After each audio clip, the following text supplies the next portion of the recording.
All right. Good afternoon, everyone. Welcome to Mastermind with Neil Schwartz and a special guest, Samit Shah from San Jose. Samit, welcome. Woo! All right. Good job, everybody. Good job. Okay, let's get started. Got all kinds of good stuff going on in the real estate business today. Samit, why don't you just give us a little bit of your Reader's Digest version of you getting started, maybe coming to the United States and what year and where from, and love to hear your story here. Sure. I was in India until I was 18. I finished my high school there. I was always a good student, but somehow in high school or the last year of the high school, didn't do that well. Didn't pay too much attention on my studies. And then my parents decided that I should go to America because we had green card and everything, so we can easily migrate. So they sent me over here, stayed with my uncle, went to local community college over here, and then I transferred to pharmacy school in Stockton in UOP, where I was in a pharmacy school. And then simultaneously, I was doing my BS in biochemistry. So I was working on these two degrees. And then, after that, graduated from my biochemistry, chemistry, and then I started working for, intern as a pharmacist. Did not like it at all. I don't know why I chose pharmacy, but that's another story. But shouldn't have, but I did. Studied and then started working. Then started my business. My first business right out of the school was to send out medical equipment, like big medical equipment, ultrasound, CT scan, MRIs, X-ray machines, endoscopy, everything like would buy from refurbished market over here, used equipment, send it to India. We will refurbish over there also and send it. I created a small team for service engineers and everything. Was going pretty good, but then some laws changed about this. So I had to stop that business and sold it to a person in India who took over, and then I switched to medical transcription, which is another business that I started. A company I started in 2020, and that company is still going. I have about 100 people in India. Who process back-end work for doctors, medical notes, findings, and they just listen to audio and create the text documents, send it back overnight, and that is submitted to an insurance company to get paid. So I always talk to, again, that was also, I didn't have that business. So every night I will sit down and email, medical records director, and then introducing myself, introducing my company, call them, prospecting, and got some business from zero to now we are serving about 75, 80 hospitals and clinics over here. It's on cruise control. It's an amazing story. I mean, clearly you're entrepreneurial. Yes, I would say that. Clearly you're entrepreneurial.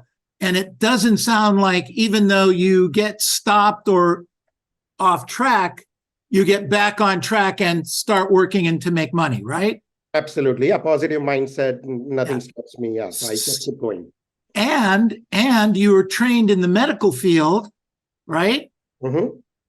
So how the heck did you get to real estate? Oh, gosh. So I was in this business on, it was going good. It was a kind of a cruise control.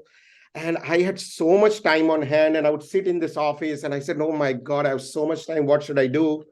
And then my uncle is a realtor. He's a CPA mainly, but he's a realtor as well. So he would just do a few deals here and there. So I thought, let me do this because it's a weekend here and there. I can do a couple of deals in a year. And, just for fun, I did that. But I started doing really well. So then I withdrew myself from my business, put somebody else over there, just one employee. She's running the business over here. I still run the business. We have people in India, and then I'm in real estate. I started doing well. So as a buyer's agent, of course. Right, right. Okay. So let's just stop for a second. I mean, you're very successful. You're just now getting into the real estate business. Your parents sent you to America. You could have stayed in India. Certainly, you still have the entrepreneurial spirit, et cetera, et cetera. So one of the questions I always ask a lot of people that immigrate is, with your skills, your ability, your drive, your desire, would you have been as successful in India, or were you more successful without opportunity in America? How do you think that is? I mean, nobody's perfect with the answer. I think I'm more successful over here, and I'm glad that I came at that age. Otherwise, I would have migrated after a few years or because most of the engineers, not all, but many engineers from India come over here. Doctors, they come over here. So I would have migrated because I had the permanent resident, or green card over here. So, but I'm glad that I came at that age. Well, we're glad you're here too. That's great. You're quite like I say in life, either we're an inspiration or we're a warning. You're an inspiration, my friend. Thank you. So you started as a buyer's agent. You did, 15, 20 deals your first year or two? Oh, no. 15 first year was 3 deals, and one buyer, and then two of my cousins. Okay. So first year was only 3 deals, and then but I didn't cut my commissions. So I did 3 deals in the first year, but then second year onwards, I did about 13 deals, and that's when I came to Mike Ferry. And that was what year? 2014. Okay, got it. Superstar Retreat. Yeah. Good. And how did you get there? Oh, my broker at that time it was Intero. Me and I don't know if you know, you must know Erica Carrasco. We were in the same office. Sure, of course, Yeah. of course. So Erica and I was in the same office, and we are good friends. And so our broker at that time, he said, "Oh, if you want to go to Mike Ferry, it's free. We'll pay for it." So I said, "Okay." I always like to, spend money and invest back into my business to grow myself or grow my business. I always do that. Still, I do that. So I just came. I didn't know anything about it. And you were still doing mostly buyers at this time? I mean, almost 100% buyers. 100% buyers. So you're sitting in the room and you're listening to the seminar, and did a light go off? Was it a slow process? Because I know you're a thinker. You think about this. Yeah. So I was talking to people over there. I was at retreat, and of course, Mike, as you know, he's always pushing for being a listing agent or for listings, prospecting. So I said, to be very honest, I was successful with buyers, but I was spending a lot of time actually, so going around and showing them houses and all those. But I never went home after 6 o'clock. So I'm always home before 6 o'clock, no matter what. So I did that, and everybody I was talking to, and they're all top producers, and everybody's like, "I'm the listing agent. I don't do buyers, or I do very minimal. Very few buyers." And I said, "My goodness, I have to be a listing agent," and I didn't know how to be a listing agent. So, and then I started talking to more people, listening to more and more to Mike, and started door knocking because I was very bad at phone calls. So hated phone calls, prospecting. So I started door knocking, and and I still do that. And what I do is I take my notepads. That's it, and I invested in my notepads. This is still my best thing till date. And I would drop it off, and then after a few months, I'll go again and I'll say, "Hey, I'm the guy who drops off notepads on your door." And then I call. So when I call, they know about my notepads in the same place. And that's how I started in one area, then the second area. So that's how I started. Got it. And how many notepads would you drop a week or a month? I would order about 3,000, and I would plan to get rid of it in about 4 to 6 months. And the 3,000, now did you drop them or did you door knock and hand people? First, so initially when I started, I was very scared to talk to people like that. A lot of hesitation. But so first couple of times I door dropped and then I started knocking. And did you role play at the time? Is that where you learned the scripts and dialogues, or you just? I role played, yeah. I role played, Okay. but not very regularly. No, but yes, I role played and I practiced. When I came back from retreat, he said, write the, listing presentation or write down. Correct. I did all those things. I did all my homework, basically. Good. Okay. All right. And that gave you some confidence to go out and door knock and ask questions. Absolutely. And that was my exercise time also. I would walk and, it was the way to do it, get some exercise or steps done. Fantastic. So when did it start changing from being a buyer's agent to being a listing agent? How was that transition? How long do you think it took?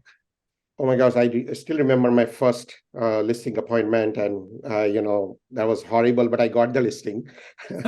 But it was not good. It was tough, because over here in Bay Area, most of the people are mostly analyticals, engineers, doctors, and prices are also, the price point is also a little bit higher than other part of the country.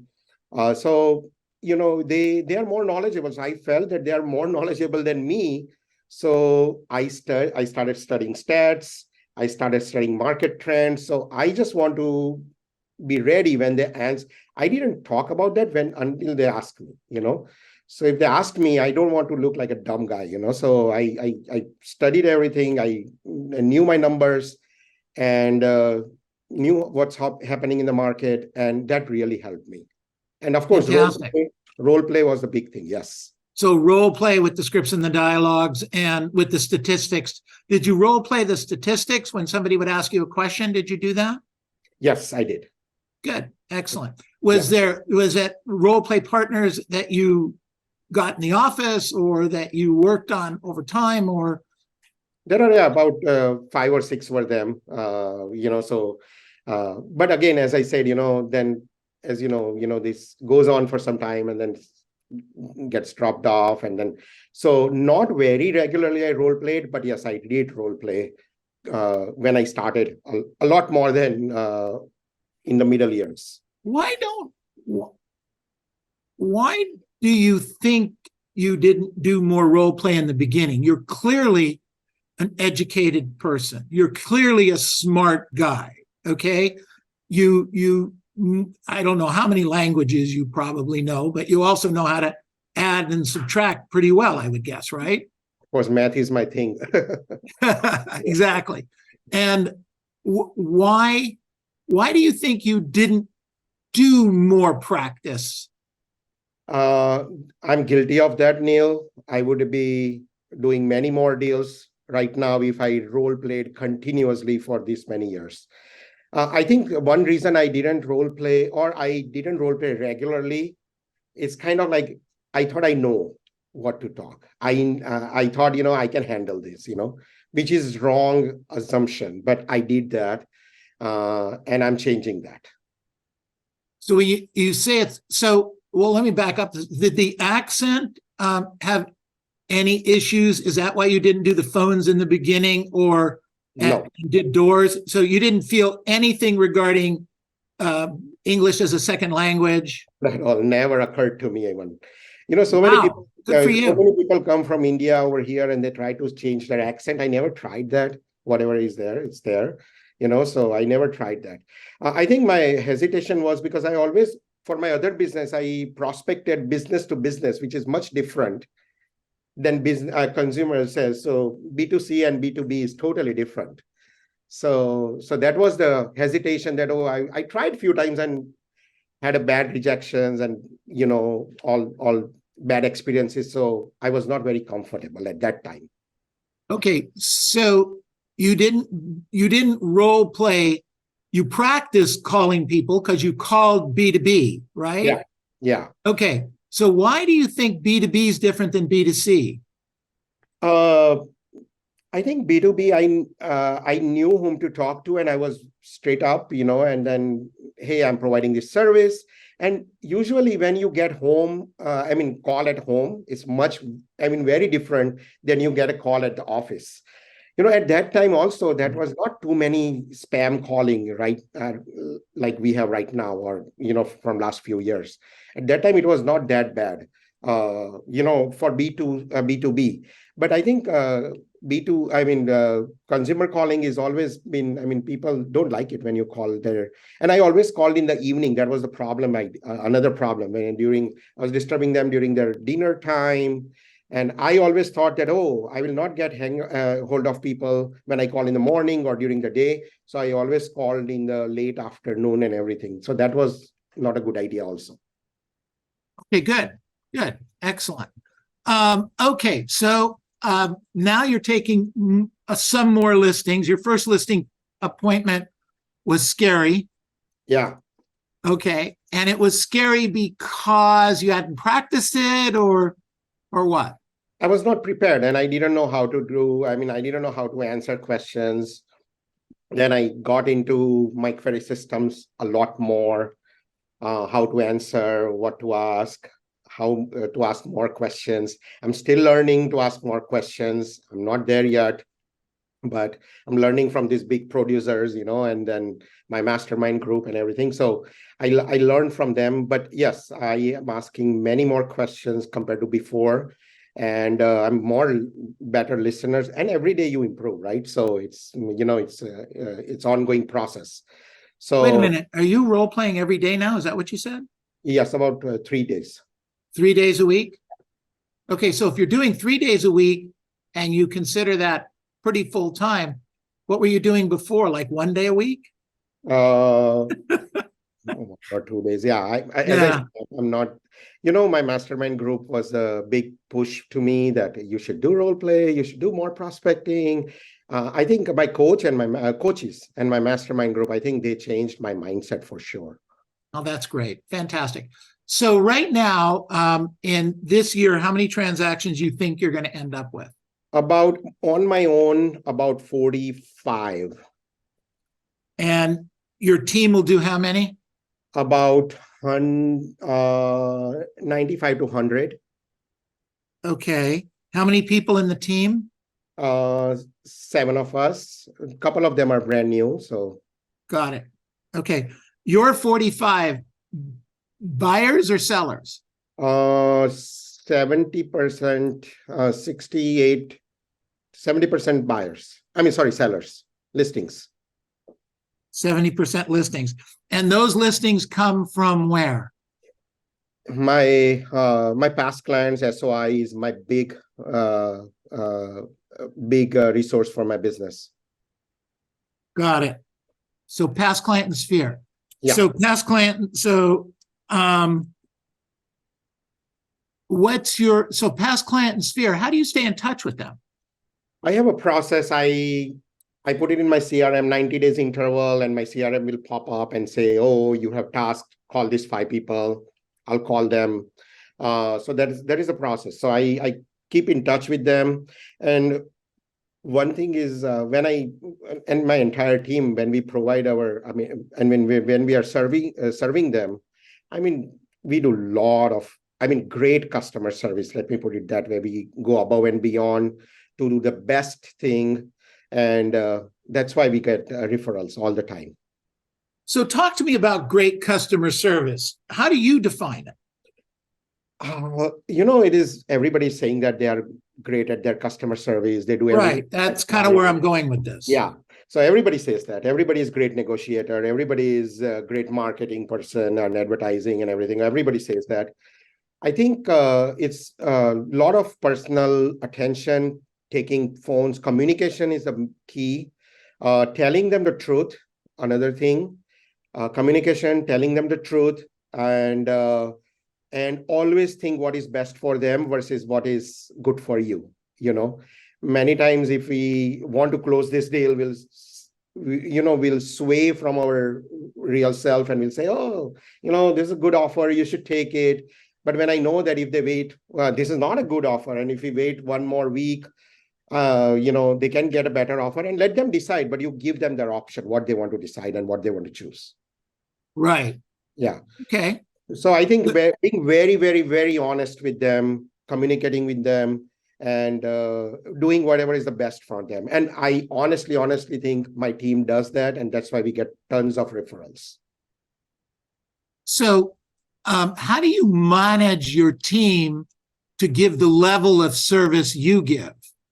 When we have a buyer's appointment or listing appointment, mostly I do listings, but buyer's appointment, we are on Zoom call or we meet together, and then we set up, we have the process, how it goes, what we do for our buyers and everything. So we go over that.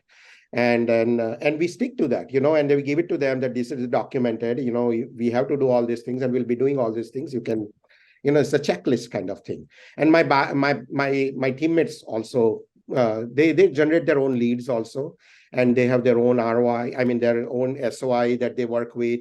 Our past clients, like together past clients, shared past clients also they work with. So and whatever I learned from this coaching from my Mike Ferry, I pass it on to them. A couple of them are already in MFO, so that's how we provide the highest level of customer service. Got it. Well, you've been an entrepreneur 2 or 3 times, maybe more, in your career, so you're very hep on systems and etc. I think that's great. Let me ask you, talking about the follow-up and the past clients, etc. When you get a client, I guess what are you doing to touch base with the clients? I mean, what is your team doing? I know what I was going to ask. Sorry. When you work with a buyer, do you use a buyer-broker agreement? Great question. From last, I would say 6 to 8 months, we are doing it, but not 100%. But we are going to be doing it in 2024. Starting from 2024, we are going to do buyer's broker agreement for sure. And it's very simple. You just say that, and this is my broker, Dave Walsh, I would give credit to him. He's great. And my office is great, Compass office over here in San Jose. But simple, I'm going to do this for you, and I'm going to be committed to you. I'm going to be dedicatedly working for you. Are you committed to work with me, And that's simple. And they will always say yes. And that's okay, simple. And I never use the agreement or contract or something. This is just one document that you have to sign. It says that you can, we'll work together for X number of months. And anytime if you are not happy with us, you can give us 2 weeks notice and cancel, and there is no financial implications. So this is how we are going to do it. Very simple. Keep it very simple. Don't overcomplicate it. And that's what is working for me, at least. Good. Excellent. Very, very good. And then you provide for them things that you're going to do, like we do as a listing agent. Here's the 21 points of action. Yes, absolutely. So you give your buyer whatever the number of points of action you're going to give them. Yes, exactly. And, one more thing is when we do buyer's broker agreement, we try to do it face to face, and we don't try to go and show them the properties right away. As soon as I get a call, hey, I want to see this house. And we don't do that. We have to meet them first, understand their requirement, if they're pre-approved or not. They're working, they have submitted any earlier offers. Are they working with their buyers? All this is done. So, and then pre-qual, like for listings, we do full pre-qual for buyers also. Well, that's great. Fantastic. Good stuff. Okay. Let's go with, you open for a few questions from our group right now? Absolutely. Good job. Quinn, do you have your hand up?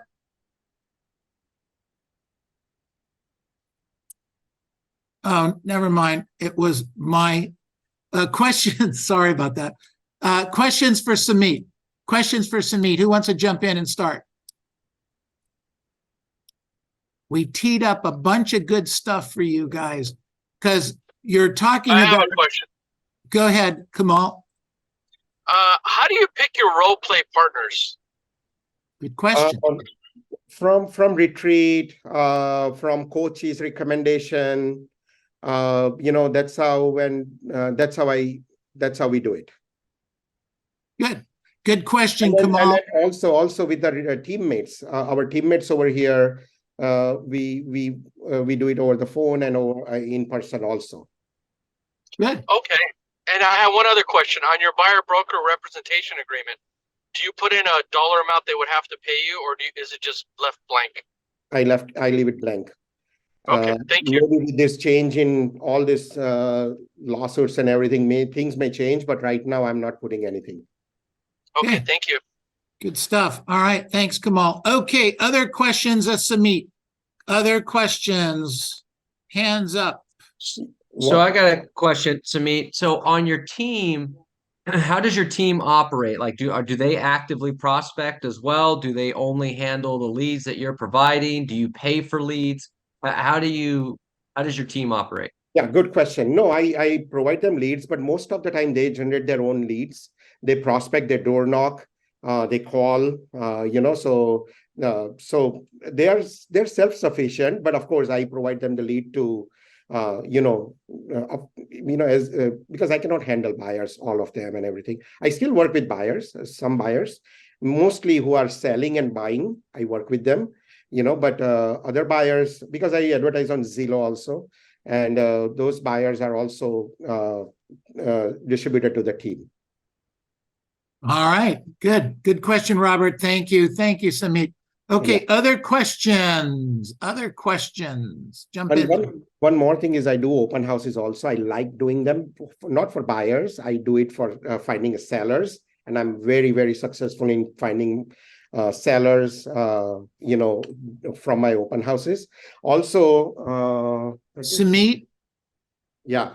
finish that thought, and then I want to ask you a question about your open houses. Yeah, so that I do, and then after, when I do brochures for my open houses, I always over order. Like I need only 75, but I order 250, and then after I sell this house, this is what I put it on there, handwritten. My assistant writes that, and I door knock with this.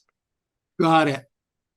So Got it. I always order extra, and then I go and door knock, and I get good business from there. Good. So when you say you're focused on getting listings at the open house, how does that work? Because, most of the agents I talk to that are holding open houses, they only see buyers. They don't see sellers. Neighbors always come. You just have to, you have to ask them, hey, are you looking for a house, or are you just one of the neighbors visiting the house?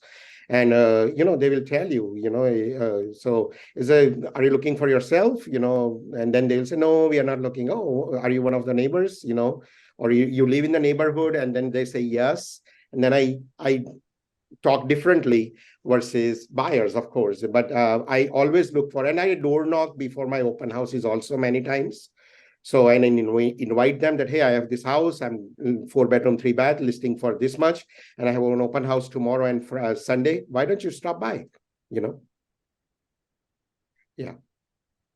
Neil, you are muted. Okay. Sorry. Yeah. No, I'm sorry. I was asking. I have some construction here, and it's competing with you. Yeah. No. That's so. This is how I run. Do my open houses. I do at least one day on weekend. Sometimes if it's a hot listing and I know that I can find more listings from here, then I would do 2 days. I like face-to-face versus over the phone, to be very honest. That's why I door knock. That's why I do open houses. So I like face-to-face a lot more than the phone. I know it's less efficient because you can reach out more people with the phone. But I think once I get a little opportunity, then I'm very hyper-focused. I go after that. I identify the opportunity. I think that's the differential that I can identify opportunity and go full-fledged on that. I don't let my opportunities go away. Awesome. Good stuff. Other questions for Neil, Samit? can I ask a question? Of course, Gloria. Samit, if you don't have a listing, because you said you do open house every week, do you do open house for other agents? Oh, no. I don't do open house every week.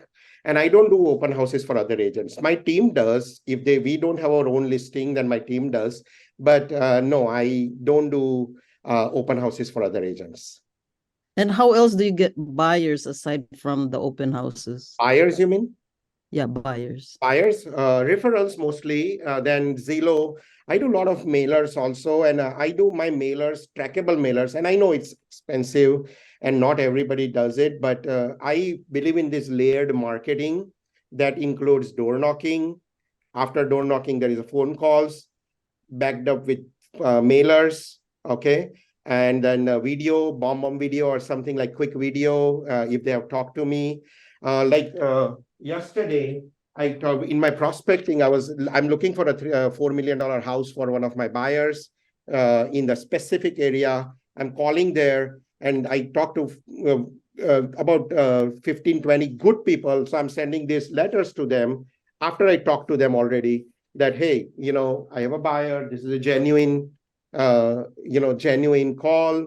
I don't give the real name, but this just initials. And then say, contact me if you have to do this.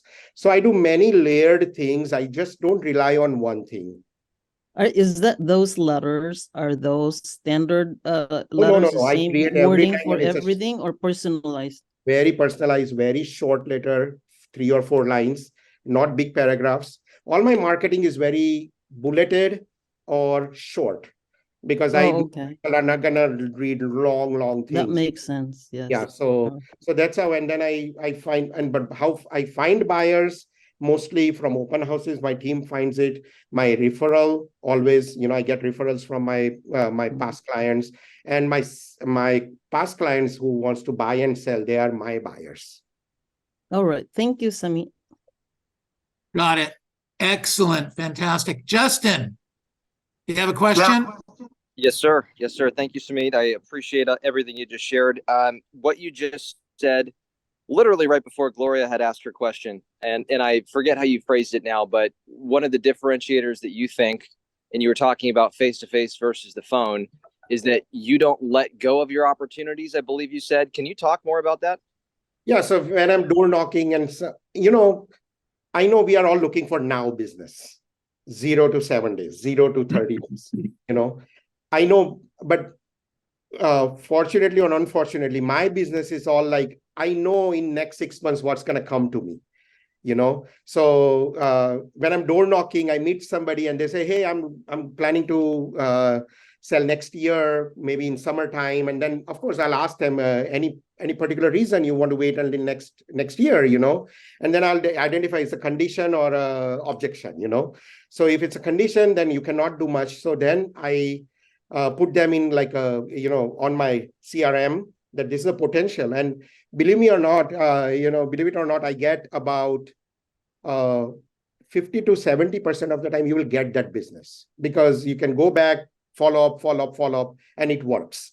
So I know my next year would be awesome because I have a great pipeline. I know per Mike Ferry definition, they're not 0 to 30 days client, and then you have to move on. And I do that also when I'm calling, but when I'm door knocking, I'm going to go there a couple of times before now and then, or maybe I'll call them. Hey, Connie, just today I made a call. Connie, we met at the door. Thank you for talking to me. You mentioned that you're going to be moving in January. Your house is being built. When can I come and meet you so I can, I can talk to you further so you are ready when January comes or February comes, whatever. So before I was always thinking about number of contacts, but now I'm thinking about appointments only. Yeah. So that is little change also that I made. Good. I appreciate that. Great answer. Good question, Justin. I have a question. Go ahead, Mr. Chino Hells. Hey, Samit, can you go over your daily schedule? I don't know if you talked about it. I know you talked about role playing, but can you go over your daily schedule? Man, you're asking hard question, but yeah, I'm not I'm not very strict on my schedule, but yeah, I'm not a 5 o'clock person who wakes up at 4, 5 o'clock that most of the top producers do. I wake up at like 7:30 and then exercise and then some kind of stats. I always look at my stats in the morning as soon as I wake up, and then I would know, I call from say 9:30 to 11:30, or I call in the afternoon in the sense like 1 to 3 or 2 to 4, that time frame. But I get my 2 hours of prospecting in, and then many times I call my past clients and circular. So that, and then of course I have my set schedule for prospecting and listing appointments, but and everything else I keep it kind of little open. So I'm not a very strict, I'll be very honest with you, I'm not a very strict scheduled guy that most of the people who are doing a lot of business are, unfortunately. Now, it was different when you first started, though, right? Like you didn't just prospect for 2 hours a day, or you did. No, I was very, I mean, I always talk to people. I never wasted my time. Okay. But prospecting, what I'm thinking now is making calls. I still, door knocking always was there, so door knocking, COVID time, of course, it stopped, but door knocking is there. Calling my past clients are there. SOI is there. That is already in prospecting. But when I'm talking about prospecting or calling these 2 hours, that's just sold call, or prospecting for my buyers, high profile buyers, or, that's what I do. So that is all in 2 hours. So just to clear it up a little bit, Samit, how many hours a day do you think you are prospecting, meaning all of the things you just talked about? 2 to 3 hours. 2 to 3 hours. Okay, so you're spending another hour on past client sphere, high quality past client, something like that, right? Right. And I'm talking to my coach right now also, that when my clients become my very good friends also, so during the journey, and when they call, they want to talk to you, and they want to continue the conversation and everything. So trying to chop it off, kind of, hey, I'll talk to you later, I have another meeting or appointment. Sure. Got it. Excellent. Good. Excellent answer. Thank you. Other questions for Samit? Other questions? I have a question. Test. How many do you have as far as assistants? Oh, okay. So I call, but I have an ISA who is in Philippines, and she calls for me also. And she brings me some good warm leads or, potential sellers. And that so I have one ISA. I pay her about $800 a month. She calls about 6 hours a day. Okay. I have one virtual assistant for marketing, designing, managing my CRM, all those things is my VA. I pay her about $1,200 per month. Okay. And then I have, and she helps my team also. They want to create something, or they want some help on, so that. And then I have one admin who is Deanna. She's with me for the longest time.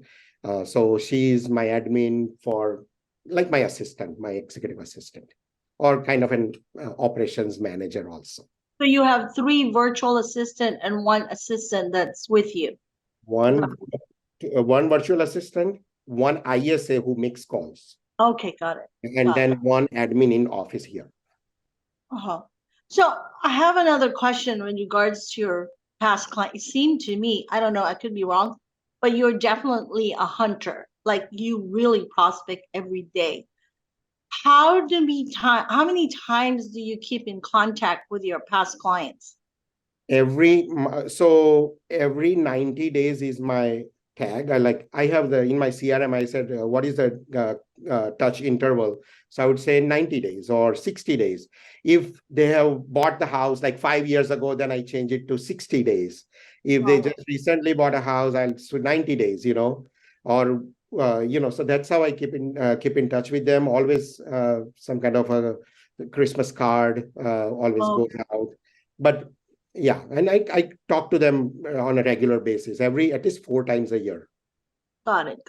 All right. Thank you. Good. Excellent. So let me ask you a question on that point. When you call and talk to them, are you using the typical Mike Ferry script? You know, I'm looking to do 40 deals, or are you bringing some value to them about something that might be interesting to them in the marketplace? Both. I do both. One more thing I wanted to, and I'll answer that question, and I'll tell you one more thing. But mostly, yes, I tell them that hey, I'm just I just sold a house in your area, or even in like 3 months ago, and that sold for this much. And we are looking for some more business. My team is looking for some more business. Do you know anybody who is thinking about buying or selling real estate? That's Mike Ferry script. And otherwise, I tell them about the interest rate. I tell many of my buyers, my clients are investment driven also. So I talk about investment, but always I ask them for referral. Always. Got it. Great. Yeah. And I try to make the call shorter. And then if they want to talk to me, I will call them some other time and talk about other things. But so you wouldn't necessarily talk during a prospecting time. You wouldn't necessarily go into a business strategy meeting with them or talk about their lifelong goals. You would move that to another meeting. Yes. Yeah. Great. Okay, good. Another thing I think I'm monitoring my money very closely, what I spend. Whatever I told you, I keep it between 15 to 17% of my 1099 income. Okay. Yeah. So I always monitor my expenses very closely. But I want to invest. I want to reinvest in my business. I want to get great ROI. So I'm not saying I'm going to chop off my expenses, but I divert it. I replace it with something else, if it's not working. Got it. Perfect. Great. Good stuff. All right. Other question for Samit before we move on. One last question, Neil. Very Tess, quickly. go ahead. Yeah. So you said you have a team. How many percent of those are your own deal and the team's deal? And what is the requirement of your team? My team is there for longest time. Nobody left. One guy left, but they are all there from long time. I think they are generating about 80% of the business on their own, and or more, and I give them about 20% of the leads. So for one person, what is your requirement to have a production for one person a month?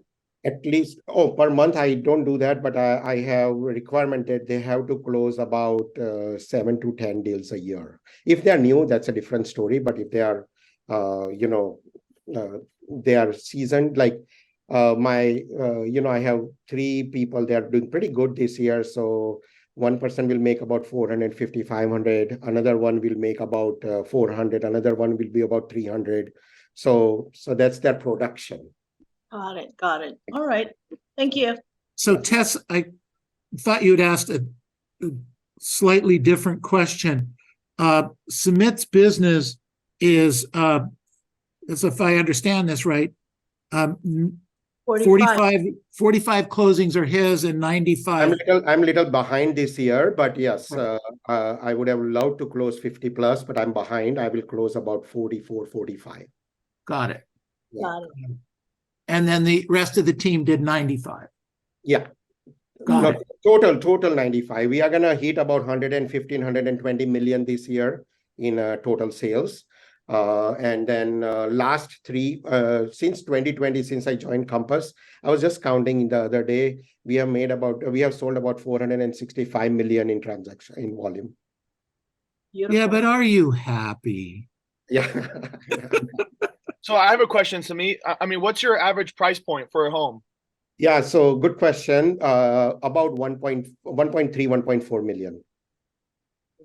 Got it. And that's a little bit on the low side for San Jose, isn't it? Correct. It is because we are in, I designed my business. I don't want to drive everywhere. I am very focused in like about 15 miles from where my 80% business is where I live.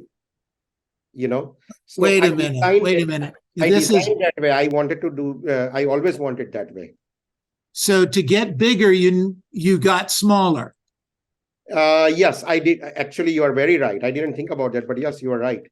I don't go 1 hour here, 1 hour there. My team service everywhere, but I personally would do 80% of business in like 15 minutes drive from my home. Tess. I love it. Good job, everybody. Fantastic. Okay, so unmute yourselves, give yourselves a big hand. All right, Samit. Good Thank job. you. Great job. Really, really, really well. Loved it. Thank you, thank you, thank you. Some great ideas came out of there. Typically, what we would do right now, Samit, is go around the room and ask our agents, what did they learn from you specifically today? We'll spend the next 10 or 15, 20 minutes on it, depends on the group. You're welcome to stay with us and listen. We understand if you have a hard stop and you need to go, we get it. So however you want to handle that. But man, we are very excited and appreciate to the highest level the help that you shared with us today. Thank you. Thank you so much, Neil. Thank you for having me. And yeah, it was great to answer these questions, and good luck to everybody. Finish strong, and let's make 2024 an awesome year. Well, we're all looking for it. We pasted your information, your email, website, phone number in the chat box. We'll do it again here before we go. And you wouldn't mind some referrals, would you? I would love it. And I will reciprocate that for sure. All right, Samit, thank you, thank you, thank you. All right. What did we learn today from Samit Shah? Focusing on appointments, not just contacts. Emily, you're going to have to speak up. Focusing on appointments, not just contacts. Good, great point. Good job. What else did we learn today? Prospecting every day. Prospecting every workday. That's exactly correct. Good job. What else did we learn? He's very entrepreneurial in his business and very conservative. He watches his expenses. Sounds to me that he's very analytical. Oh, yeah. Come on. This guy's a scientist and an engineer background. Yeah. For sure, for sure. Absolutely. And it's actually probably one of the reasons that he can manage so many things. You know, he didn't tell you this, or maybe he did.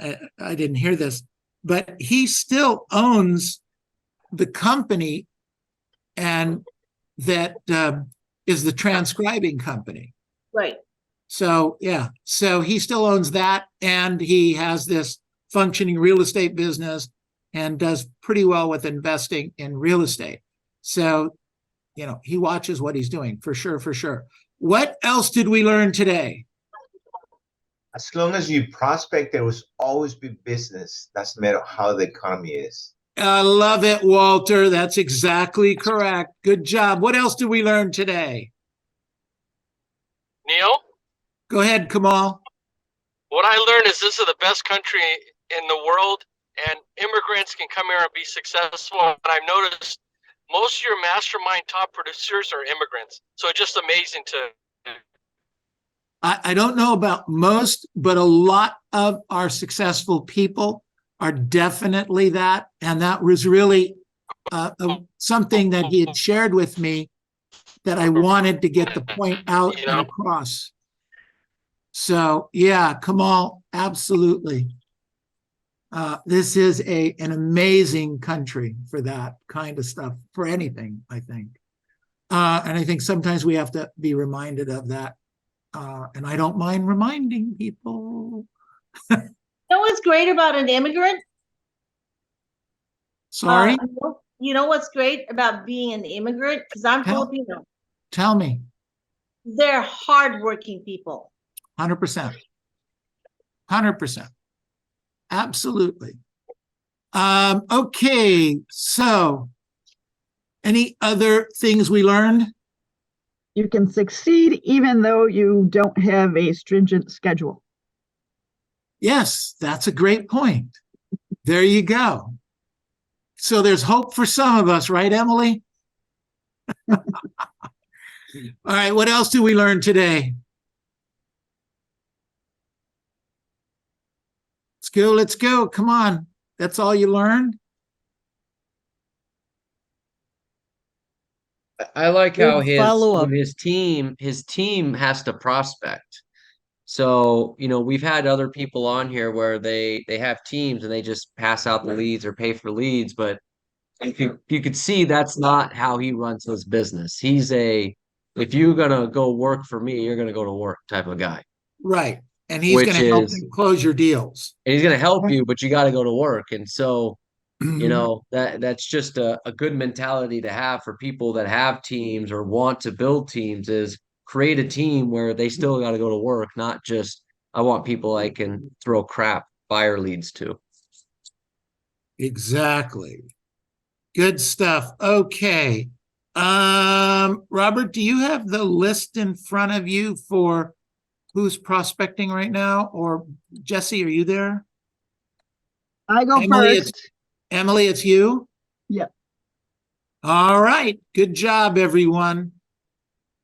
I hope you got something out of this. By the way, I heard something the other day that was when you listen to somebody, you get a number of points, but you don't realize how important they are. And if you actually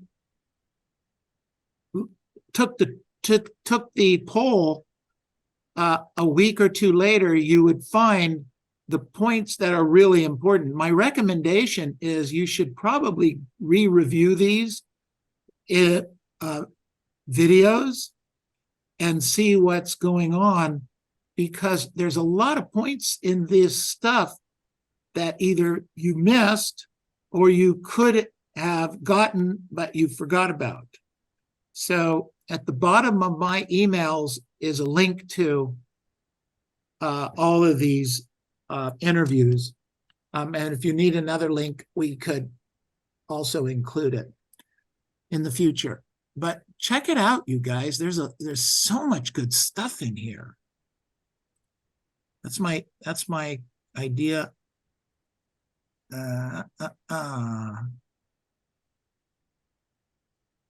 All right, there you go.